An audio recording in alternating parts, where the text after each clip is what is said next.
Hey, salut à toi l'ami, j'espère te trouver avec la super forme aujourd'hui. Bienvenue dans le podcast Thierry.solution. Dans ce nouvel épisode, on va parler d'affiliation. Alors plus concrètement, j'aimerais partager avec toi quelques trucs que j'ai appris depuis un peu plus de 7 ans maintenant, que je fais de l'affiliation sur Internet. Des trucs simples, tu vois, mais qui peuvent réellement t'aider si tu les appliques, soit à mieux démarrer si tu cherches à te lancer en affiliation, soit à mieux développer ton business d'affiliation si tu patines un peu. Ça te dit d'en savoir plus? Alors surtout, lâche pas la suite.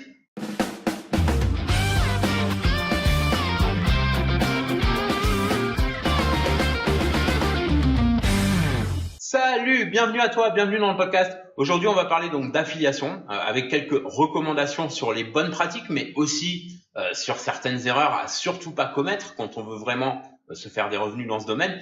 Tu sais, moi, quand j'ai démarré là-dedans, j'ai fait pas mal de maladresses dont je me rendais même pas compte, ce qui est souvent le cas de toute façon quand on se lance, que ce soit en affiliation ou ailleurs.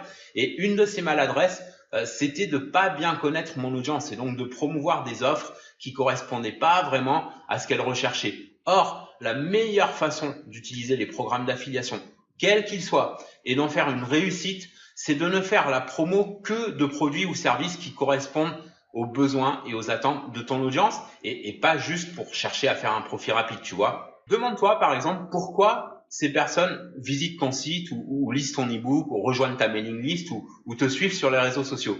Qu'est-ce que tu publies qui fait qu'elles s'intéressent à toi? Qu'est-ce que tu amènes par rapport à une offre affiliée qui peut apporter une solution à leurs problèmes? C'est important de te poser ces questions-là et aussi de t'assurer que les offres que tu fais soient pertinentes. Par exemple, si tu publies des contenus à propos, je sais pas moi, de la bourse par exemple, tu vas pas t'amuser à promouvoir un programme qui parle de crypto juste parce que la bourse et la crypto, ce sont des niches plus ou moins connexes et que beaucoup de monde s'intéresse à la crypto parce que dans cet exemple, une audience qui s'intéresse sérieusement à la bourse et qui recherche des astuces pour faire les meilleurs placements, les meilleurs investissements, etc., va pas forcément s'intéresser aux cryptos, qui est une niche à part entière. Ce qu'on voit aussi souvent comme erreur, qui est encore pire, c'est d'essayer de faire la promo de produits qui ont carrément aucun lien avec les centres d'intérêt de son audience, juste parce que les produits en question offrent un taux de commission plus intéressant, plus élevé. Bref, c'est important de rester le plus pertinent possible parce que plus c'est pertinent, plus il y a des chances que ton audience accroche. D'ailleurs, une approche intéressante du marketing d'affiliation, c'est d'apporter à ton audience, au-delà de juste des offres affiliées, apporter des conseils, des informations, des astuces en plus, etc.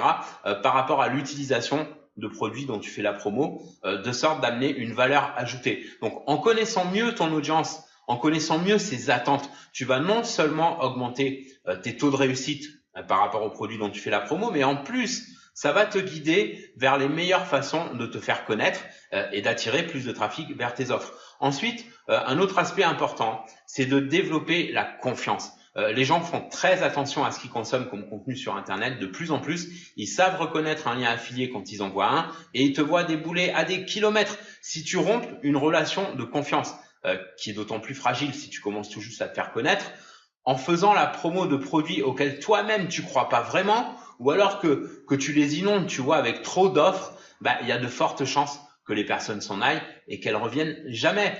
Ce sont les personnes qui te suivent régulièrement qui vont drainer le plus de trafic vers tes offres et qui vont accrocher, qui vont passer le mot et recommander tes publications et tes contenus comme étant utiles. Tu dois baser le développement de ton audience sur l'apport régulier de contenu qui leur amène vraiment de la valeur avant même de songer à faire la promo de quoi que ce soit. Ça va te permettre de créer une relation de confiance qui va clairement faire une différence dans tes conversions.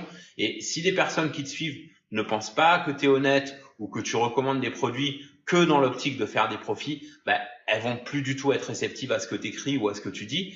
Si tu fais la promo de produits ou de services qui leur amènent pas une véritable valeur, elles vont aller voir ailleurs, elles vont plus faire confiance à tes recommandations et vont de moins en moins passer à l'action sur tes liens affiliés, ce qui va te coûter des ventes et des profits. Avec ça à l'esprit, tu vas vouloir t'assurer que ta priorité numéro 1, c'est d'amener de la valeur dans tes publications, dans tes contenus et dans tes emails. Ne partager des recommandations de produits que quand tu sais que c'est pertinent, utile et que ça peut réellement faire une différence pour ton audience. Sois utile. Pense aux offres affiliées comme quelque chose qui complète ce que tu publies, qui vient s'y ajouter de sorte que ce soit utile et informatif. Ne t'amuse pas, tu vois, par exemple, à publier une liste de produits en espérant que les gens vont cliquer un ou plusieurs des liens juste parce que tu les as listés et que tu espères encaisser des ventes. Prends le temps de publier un avis détaillé et utilise tes liens affiliés pour les amener vers la bonne direction s'ils décident d'agir sur les infos et recommandations que tu leur donnes. Encore mieux, si tu as une étude de cas ou un témoignage personnel ou de quelqu'un d'autre à partager, publie un article ou une vidéo là-dessus en incluant ton lien affilié au moment de recommander le produit. Et c'est à ça d'ailleurs que servent les liens affiliés. Si tu prends le temps de publier un bon contenu avec un avis sincère sur un produit et que les gens achètent ce produit grâce à tes recommandations, c'est tout à fait logique que tu sois rétribué pour ça. Par contre, juste placer des liens affiliés pour placer des liens affiliés, sans justification apparente, tout ce que ça va faire, c'est que ça va faire fuir les visiteurs qui vont absolument pas agir. Souviens-toi de l'idée derrière tout ça. Toujours apporter des contenus utiles qui vont amener une vraie valeur à tes visiteurs et les ventes, elles vont suivre. Alors, autre point important, majeur même, c'est de sélectionner des offres affiliées avec soin. Prends le temps de connaître les produits dont tu fais la promo. Explore les différentes options apportées par un produit ou un service avant même de rejoindre le programme d'affiliation pour le faire connaître. Demande-toi quel produit ou service tes lecteurs ou tes auditeurs pourraient vraiment aimer. Et une fois de plus, il ne s'agit pas de faire la promo de tel ou tel produit juste parce que la commission est juteuse derrière. Certes, je suis d'accord avec toi, c'est important de t'assurer que la rétribution soit intéressante pour toi, mais ça ne devrait pas être ta préoccupation numéro 1.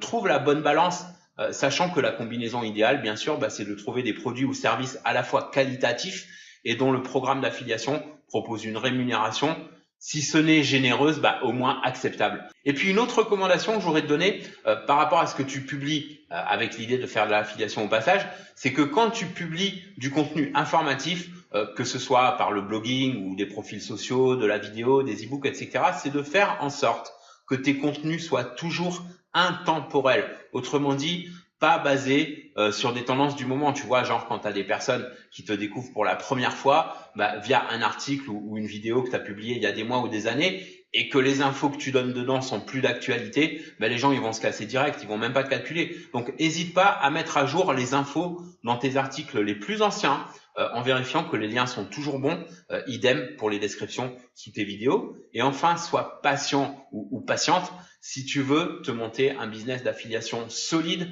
sur la durée.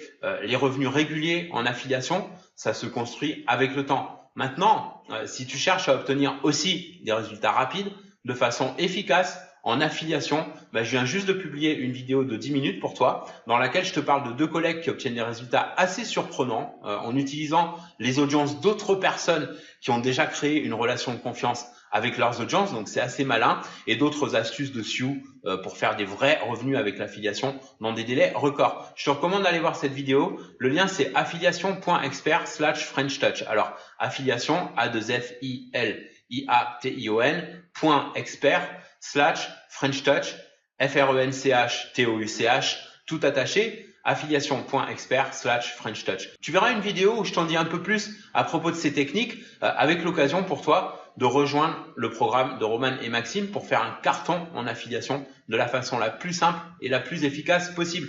Voilà pour aujourd'hui. Je te kiffe. Merci pour avoir suivi le podcast. Si t'as plu, n'hésite pas à partager avec un max de tes amis ou collègues entrepreneurs qui cherchent à mieux lancer ou développer leur business sur Internet. Nous, on se retrouve dans le prochain épisode. En attendant, prends soin de toi et fais une différence dans ton business et dans ta vie aujourd'hui.